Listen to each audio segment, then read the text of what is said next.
Welcome to the panel presented by Sport Check here alongside Jack Michaels and Bob Stauffer. I'm Tony Brar. Guys, first edition of the panel in 18-19 season. That means we're in rookie camp right now. You guys made the trip down to Calgary. Unfortunate result in a 7-3 loss for the Oilers. Bob, we'll start with you. Just overall thoughts on the game, and how much do you really buy into this in terms of development? Well, I mean, Tony, it's interesting, right? Like the last 4 years in Penticton, the Oilers rookies didn't lose a game. They went 10-0-2 during that stretch. But I think Jack will agree with me. I mean, it's more about the individual assessment than you're seeing with players and progression. The one thing I will say is I know the Oilers organization as a whole, and every organization in the league is trying to do this, play quicker, play faster. And I think we saw a bit of that. I mean, the two goaltenders had tough afternoons. They had some pucks in that they'd probably like to have back. But there was some real good storylines throughout the course of the day and some strong performances. So obviously Evan Bouchard, Tony was a guy that showed tremendous poise. You know, Tyler Benson made a couple of real good plays, real deft touch plays. And I know Jack liked a couple players as well. Well, I thought Caleb Jones, first of all, welcome, Tony. It's nice to have another Edmontonian. Thank you very much. Welcome back to the city, I should say. And I'm now officially outnumbered 2-1 again. But, you know, as far as Caleb Jones, I thought he was – Evan Bouchard, I think, was the most solid player on the ice. I think Caleb Jones might have been the most dynamic. He was making plays at both ends of the ice. Even when he got beat, he got back into position to recover and make some plays, extremely active with the stick.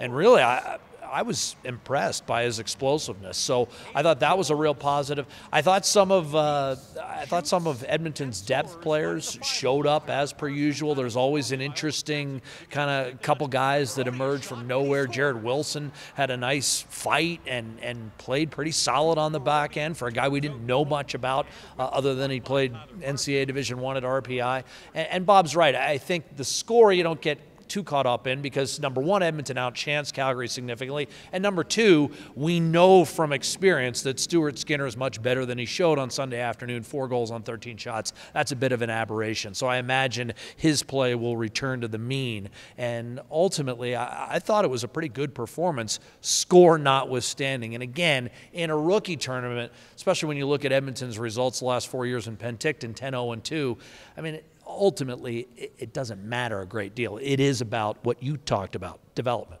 Exactly, and it was interesting to see Jay Woodcroft kind of talk about correctable mistakes and that it's only day 3 of rookie camp, so that was an interesting note by him and Evan Bouchard. You guys have talked about Bouchard in length. There's a couple of other players Oilers fans are really looking at, that being Ethan Bear and Kyler Yamamoto. What did you think of the two youngsters? Jack, we'll start with you. Well, actually, I thought those two were among at least the high-profile guys. They had quieter games. Kyler still made some plays in terms – what's impressed me most about him when I've seen him play is his ability to do some things on the forecheck to create instant offense, to create some turnovers with an active stick, with surprising grit in the corners. It's no longer surprising because that's now, you know, how I know he plays. But I do like some of the things he does there. I thought Ethan was solid. I thought he was kind of quiet, but that's okay because Ethan Bear, I think, is one of those players, Tony, that looks at the rookie camp as an easing into process because he's been through it a couple times. The one thing about rookie camp, and we just talked about how development's the most important thing and you can't get too caught up in the score, is because some guys are going to have different approaches to this rookie camp. Some guys are going to come in and show exceptionally well, and then their play tapers off as camp progresses into main camp, where other guys, and I think Bear might be in this latter camp, if you will, of guys that start off a little bit slower than you might have anticipated, but get better as camp moves along. And that's why I think you've got to really be careful about making too many prognostications based on the first 3 days of rookie camp. Cooper Marody, I think he's a little bit of an interesting pick. We acquired him for a 3rd-round pick in March. The Oilers signed him to a 3-year entry-level contract, led Big Ten in scoring.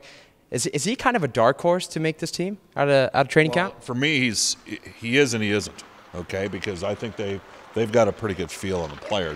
I mean, a 6th-round pick, and they gave up a 3rd round. So they gave up something of substance to acquire him.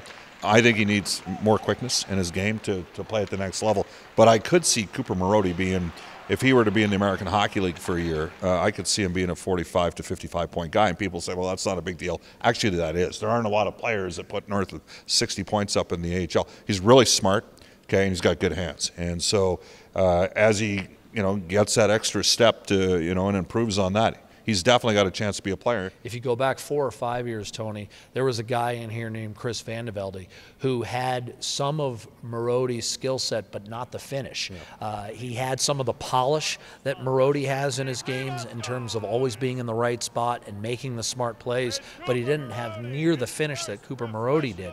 However, Chris Vandevelde has carved out quite a nice NHL career for himself. I mean, he found a way to get in the league and stay in the league. And I think Cooper Marodi has the tools upstairs, and ultimately he's going to do enough on the ice. I think he could have a very similar type of career and perhaps a little bit more upside because of the polish that Bob and I talked about. The goal he scored was an absolute beauty and not a goal you see that often in the NHL, let alone in a rookie game. The next game goes down tomorrow. Jack and Bob have the call on 6:30 CHED. That is against the Nate McEwen All-Stars. Puck drop is at 7 p.m. Thanks for tuning in, and we'll see you next week.